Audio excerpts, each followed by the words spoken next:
नमस्कार, मी पूजा पवार माझ्या मराठी ब्लॉग चॅनलवर आपल्या सगळ्यांचं स्वागत करत आहे। तर सगळ्यात आधी सगळ्यांना श्री स्वामी समर्थ।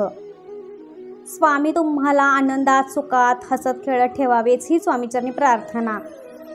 श्री स्वामी समर्थ महाराजांना त्रिवार वंदन करून आज आपण तुम्हाला आपल्या श्री स्वामी समर्थ महाराजांचे अतिशय सुंदर वचन सांगणार आहे। ते तुम्हाला नक्कीच माहित पाहिजे, त्यामुळे तुमचे जीवन सुखी होईल आणि स्वामीमय देखील होईल। तर बघा, ब्रह्मांड नायक श्री स्वामी समर्थ महाराजांच्या अनेक लीला केवळ अद्भुत आणि अचंबित करणारे आहेत। स्वामींचा भक्त परिवार खूप मोठा आहे। तर बघा, महाराष्ट्रातच नाही तर देशभरात श्री स्वामी समर्थ महाराजांचे भक्त असल्याचे दिसते। यातून महाराज यांचे चरित्र, संदेश, शिकवण लिहिलेत, कीर्तन वाचन केले जाते।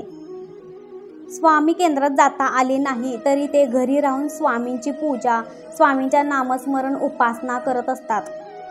स्वामी समर्थ पाठीशी असल्याचे अनुभव त्यांचे भक्त नेहमी सांगत असतात। स्वामी समर्थांच्या लीला असतील, त्यांची कृती असेल, त्यांचे वचन असतील, हे सगळे स्वामी भक्त नेहमी सर्वांना सगळे सांगत असतात।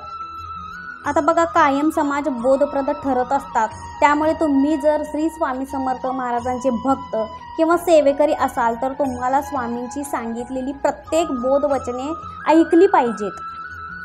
श्री स्वामी समर्थ महाराजांचे हे बोधवचन आपण सर्व स्वामी भक्तांनी ऐकले पाहिजे।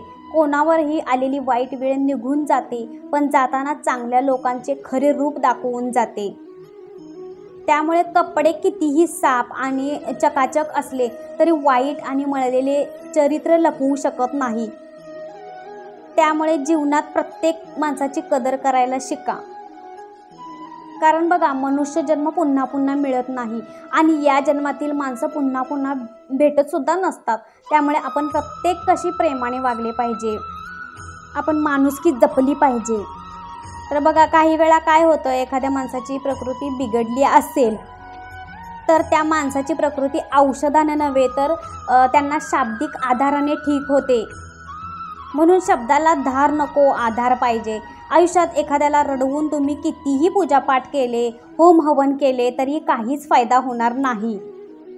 पण बघा, जर तुम्ही रोज एखाद्याच्या चेहऱ्यावर हसू आणले तर तुम्हाला साधी अगरबत्ती देखील लावायची गरज पडणार नाही। म्हणजेच काय, तर माणसाच्या भावना जाणून घ्यायला शिका। देव तर आपल्या पाठीशी आहेच, पण त्याचबरोबर माणुसकी सुद्धा जपली पाहिजे।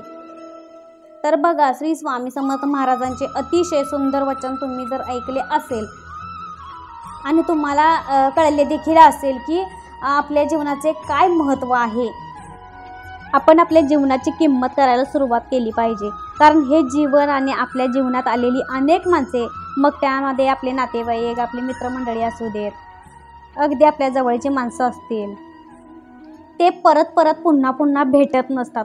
म्हणून आपण आपल्या जीवनात प्रत्येक वेळची, प्रत्येक माणसाची किंमत करायला शिकले पाहिजे आणि त्यांना जपून पुढे जायला पाहिजे। हे स्वामी समर्थ महाराजांनी सांगितलेलं आहे। आपल्या स्वामी समर्थ महाराज माऊली नेहमी सांगतात की आपण सुखाचे झाड जेव्हा दुसऱ्याच्या दारात लावतो तेव्हा त्या झाडाची फळे ही आपल्या अंगणातच पडत असतात। तसंच आहे, जेव्हा आपण निस्वार्थी मनाने दुसऱ्यांना मदत करत असतो, त्यांच्या संकटात धावून जात असतो, तेव्हा त्यांचे पुण्य स्वामी महाराज म्हणजे स्वामी समर्थ महाराज आपल्याला देत असतात। तेव्हा बघा, आपण निश्चितच स्वामी समर्थांनी दिलेल्या शिकवणीप्रमाणे वागणार आहोत की ज्यामुळे आपले आयुष्य, आपले जीवन सुखी होणार आहे आणि त्याचबरोबर स्वामीमय सुद्धा होणार आहे। तर बघा, हा संदेश स्वामी महाराजांचा आहे आणि आपण त्याप्रमाणे वागलो तर आपल्याला देवासमोर अगरबत्ती लावायची गरज पडणार नाही। तर माझा हा व्हिडिओ तुम्हाला आवडला असेल तर प्लीज लाईक करा। श्री स्वामी समर्थ।